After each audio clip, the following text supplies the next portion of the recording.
Last time we gave some faint praise to Wizards of the Coast, and this time it's time to damn them. Well, yeah, so just to sum up what we said last time, we sort of covered three facets of the issue. In that we said our initial reaction was, oh, cool, they're changing drow and orcs to not be so racist. They're they're removing some Magic the Gathering cards from the database that have really problematic imagery or wording. That was the first initial reaction was, okay, good. And then the second reaction we had was, so what? Yeah, so what? This is just corporations going, we're so progressive, give us your money. And then the third reaction we had was, we came back around and it was like, you know what? Representation matters. You know, seeing black characters and things, seeing... As the biggest company, we were talking about this before, and Wizards of the Coast isn't just the biggest company in the industry. Wizards of the Coast is the industry. Pretty much. So, like, taking negative representations and ensuring that more positive representations are in place is a positive thing, surely. But there was something that I said 2 weeks ago, which was, yes, it's all good having representation in terms of the artwork and in terms of the flavour and everything.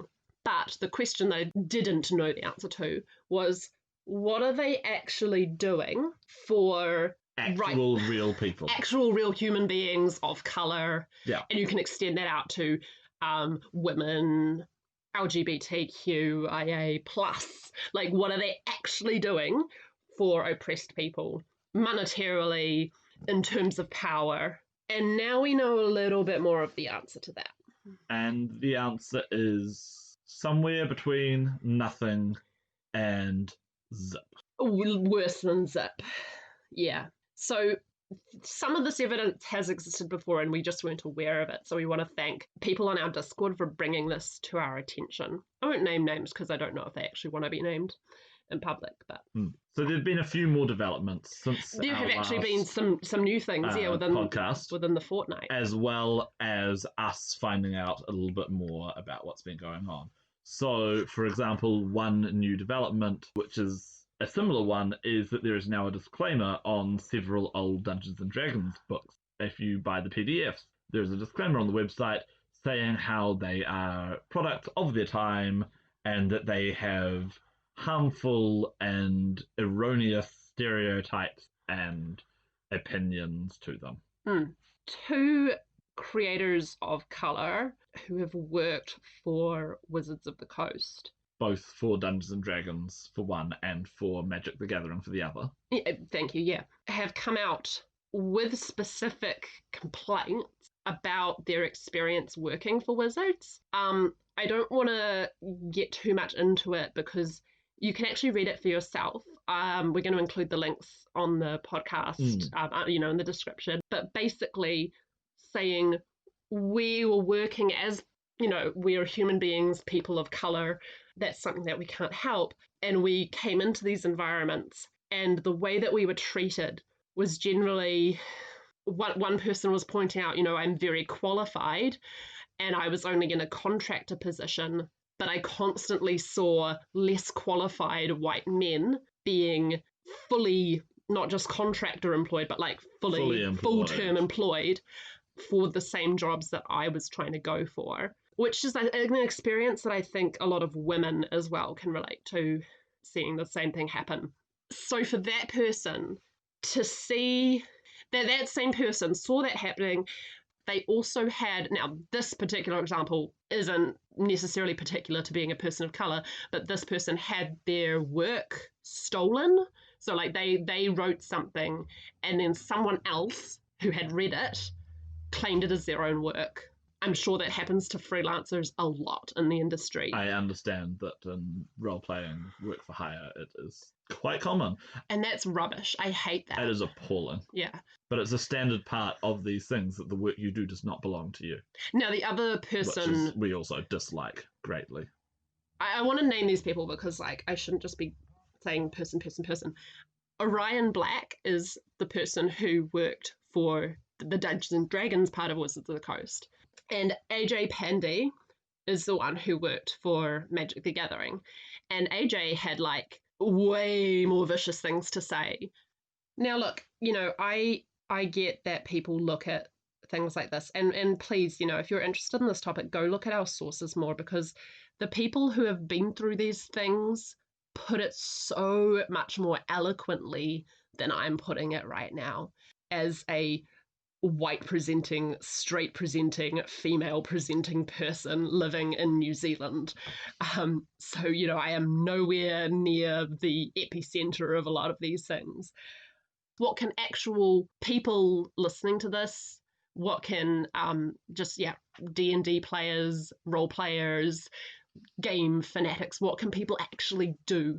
I think the biggest thing we can do is to put our money where our mouth is. Mm-hmm. Mm-hmm.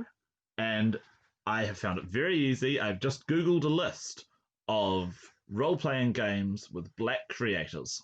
If you want to put your money where your mouth is. Now, I'll just raise really quickly. I made the mistake of going into the comments sections for a few of the things that I've put in my sources. It's not pretty. It's filled with a lot of people who are going, but D&D is all I know and it's the most accessible thing. Look, D&D is not 800-pound gorilla. Yeah. It is not the most accessible thing. It is really not. And it's just the most famous thing. It was the first. Yeah. I don't want to tell people they're being lazy by not doing the research, because the fact is, like, we're all living under capitalism, we're all stressed, and we're just trying to have our fun. Hey, D&D is the most accessible in terms of, you'll see if I go down to the shops, that's what I'm going to see. Yeah. But we all have access to the internet today. If you're listening to this, you do. Yeah. We all have access to Drive-Thru RPG and other sources sources as well. HIO has a bunch of tabletop RPGs. Just do a little bit of research. Just like, you can go onto Reddit, you can go onto Role-Playing Game Geek. There's a direct link from Board Game Geek. They also have Video Game Geek. Oh, right. I didn't actually know that. Do a tiny bit of research and you will find so many games out there that honestly might be a lot better suited to what you actually want to do, because D&D is just one flavor. You can go into many, many different flavors of role-playing game that might suit your table better. Just for one shout-out for this time, just as we did one shout-out last time, Darker Hue Studios is responsible for the critically acclaimed Harlem Unbound, which is about Call of Cthulhu set in Harlem. I have heard that it is a wonderful, wonderful product, though I haven't read it myself. But from everything I've heard, is well worth checking out if you are interested in Cthulhu and horror gaming, or just in Harlem generally.